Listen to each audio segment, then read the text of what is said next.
बेटी विवाह गीत है, बहुत दर्द भरा है। आप लोग सुनिएगा तो कैसा लगे जरूर कमेंट में बताइएगा। निमिया के दरसिनी काटावा कोरे बाबा, अरे निमिया चिरैया के बसेर रे ललनवा, अरे निमिया चिरैया के बसेर रे ललनवा। कटी जई है दरिया तौरी जई है चिरई, अरे रही जई है चिरई अकेले रे ललनवा, अरे रही जई है चिरई अकेले रे ललनवा। बेटी गर्भधीनी बोला हमरे पापा, अरे बेटी पराया धन होली रे ललनवा, अरे बेटी पराया धन होली रे ललनवा। चली जई बेटी सुनिया हुई है नगरी, अरे हुई जई हैया माया के रे ललनवा, अरे होई जई हैया माया के रे ललनवा।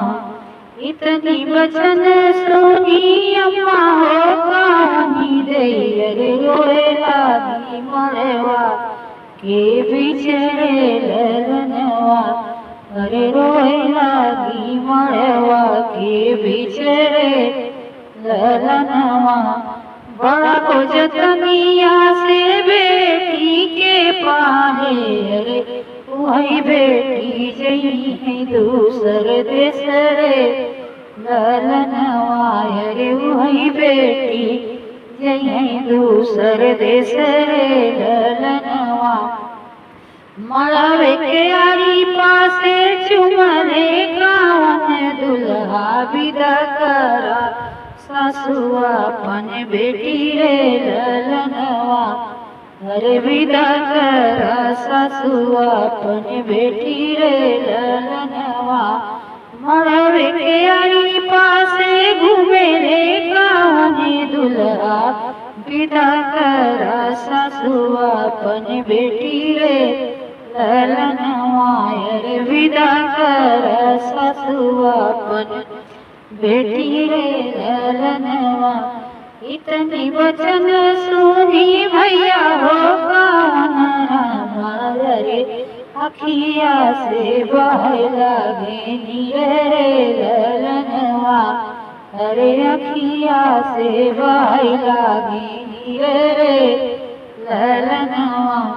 जवनी बहिनिया के संगवा में खेलनी, अरे वही बहिनी जई दूसरे देश रे ललनवा, अरे वही बहिनी जई दूसरे देश रे ललनवा।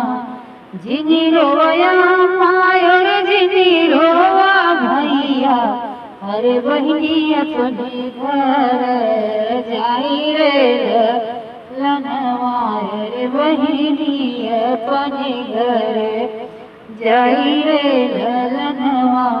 तोह के लिखल भैया पापा के रजवा, अरे बहिनी के लिखल दूर देश रे ललनवा, अरे बहिनी के लिखल दूर देश रे ललनवा।